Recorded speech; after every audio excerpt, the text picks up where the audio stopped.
فرش التراب يضمني.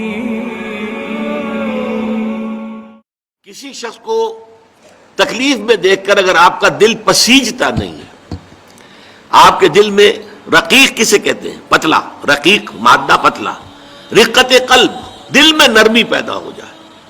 دل میں نرمی اگر پیدا نہیں ہوتی ہے تو پھر جان لیجئے، میں ایک بہت سخت بات کہنے لگا ہوں، ایک شخص عالم ہو سکتا ہے، مفتی ہو سکتا ہے، فقیہ ہو سکتا ہے، مفسر ہو سکتا ہے، محدث ہو سکتا ہے، عابد ہو سکتا ہے، زاہد ہو سکتا ہے، نیک نہیں ہو سکتا اگر انسانی ہمدردی کا مادہ اس کے دل میں نہیں ہے. بات سمجھ لی آپ نے پوری؟ یہ ہے ترتیب کے اندر مضمر. نماز اور زکوٰۃ کا ذکر بعد میں، وَآتَ الْمَالَ عَلَىٰ حُبِّهِ ذَوِي الْقُرْبَىٰ وَالْيَتَامَىٰ وَالْمَسَاكِينَ وَابْنَ السَّبِيلِ وَالسَّائِلِينَ وَفِي الرِّقَابِ، یہ پہلے آ رہا ہے. اور آپ میں سے بہت سے حضرات کو یاد ہوگی چوتھے پارے کی پہلی آیت، جو اس معاملے میں یوں سمجھیے قول فیصل، لَن تَنَالُوا الْبِرَّ حَتَّىٰ تُنْفِقُوا مِمَّا تُحِبُّونَ، تم ہرگز نیکی کے مقام کو نہیں پہنچ سکتے جب تک خرچ نہ کرو اس میں سے جو تمہیں محبوب ہے. اگر آپ کا مال ایسا ہے جو دل سے اتر گیا ہے، کپڑے بوسیدہ ہو گئے ہیں دے دیے غریب کو، جوتے ٹوٹ گئے دے دیے کسی کو، یہ نہیں، یہ نیکی نہیں ہے. نیکی کیا ہے؟ مما تحبون، جو تمہیں پسند ہو وہ مال. لن تنالوا البر، یہ نوٹ کر لیجیے جنہیں عربی سے کوئی تھوڑا سا بھی کوئی مس ہے کہ لام اور نون کے ساتھ جو نفی آتی ہے فعل مضارع کے اندر، اس سے زیادہ تاکیدی نفی نہیں. لن تنالوا البر، ہرگز نہیں پہنچ سکتے نیکی کے مقام کو، حتیٰ تنفقوا مما تحبون، جب تک کہ تم خرچ نہ کرو اس میں سے جو تمہیں پسند ہو. اپنے محبوب مال کو جب تک خرچ نہیں کرو گے اللہ کی رضامندی کے لیے، اللہ کی رضا جوئی کے لیے، اس وقت تک نیکی کا مقام حاصل نہیں کر سکتے. حدیث میں نے آپ کو سنا دی، من یحرم الرفق، رفق کہتے ہیں دل کی نرمی، اسی سے لفظ رفیق بنا ہے. رفیق وہ ہیں جو آپس میں ہمدرد ہیں، غم گسار ہیں، ایک دوسرے کا درد بانٹنے والے ہیں، ایک دوسرے کے دکھ کو اپنے دل میں محسوس کرنے والے ہیں. میں نے ہمدردی کی وضاحت پچھلی نشست میں کی تھی. ہمدردی، ہم جماعت، ایک جماعت میں پڑھنے والے، ہم عصر، ایک زمانے کے لوگ. ہمدرد وہ جن کا درد جو ہے وہ کامن ہے، مشترک ہے، ایک کے درد کو دوسرا محسوس کر رہا ہے. خنجر چلے کسی پہ تڑپتے ہیں ہم امیر، سارے جہاں کا درد ہمارے جگر میں ہے. یہ ہے در حقیقت نیکی کی اصل روح. میں پھر دوہرا رہا ہوں، جس میں یہ نہیں ہے. جو بخیل ہے، جو کٹھور دل ہے، جو سخت دل ہے، وہ عابد ہو سکتا ہے، زاہد ہو سکتا ہے، مفسر ہو سکتا ہے، محدث ہو سکتا ہے، فقیہ ہو سکتا ہے، مفتی ہو سکتا ہے، لیکن نیک نہیں ہو سکتا. یہ قرآن کا فتویٰ ہے، لن تنالوا البر حتیٰ تنفقوا مما تحبون.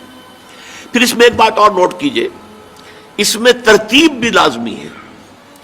سب سے پہلا حقدار جو ہے آپ کے نیک سلوک کا وہ آپ کے قرابت دار ہیں. الاول فالاول، الاقرب فالاقرب.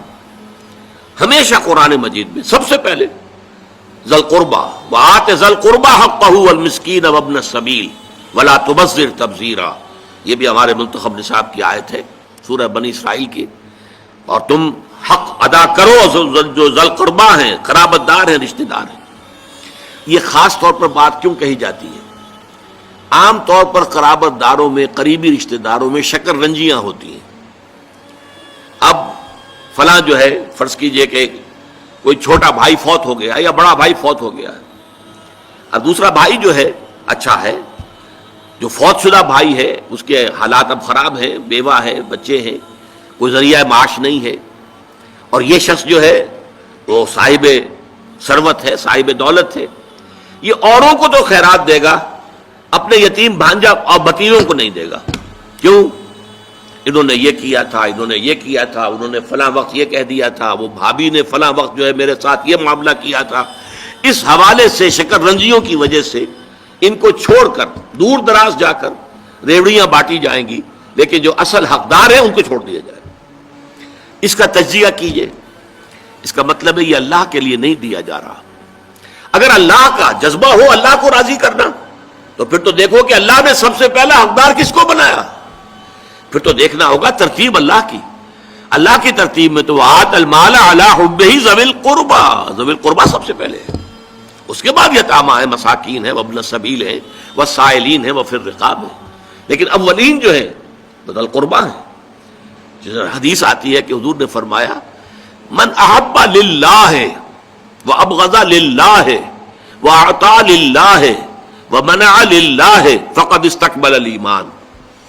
جس نے اگر کسی سے محبت کی تو اللہ کے لیے محبت کی، کہ اللہ کو پسند ہے کہ اس سے محبت کی جائے، اور کسی سے بغض اور عداوت رکھی تو وہ بھی اس لیے کہ اللہ کو پسند ہے کہ اس سے بغض رکھا جائے، اور اگر کسی کو کچھ دیا تو اس لیے کہ اللہ کو اس کا دینا پسند ہے، اور کسی سے کچھ روکا تو اس لیے روکا کہ اللہ کو اس کا روکنا پسند ہے. یعنی انسان کے تمام اعمال کا اصل موٹو جو ہے وہ ذات باری تعالی اور اس کے احکام اور اس کی پسند اس کی ناپسند بن جائے. اگر یہ ہو جائے من احب للہ ہے وابغض للہ ہے واعطى للہ ہے ومنع للہ ہے فقد استکمل الایمان، تو ایسے شخص نے تو اپنے ایمان کی تکمیل کر لی. یہ کمال ایمان کا مقام ہے.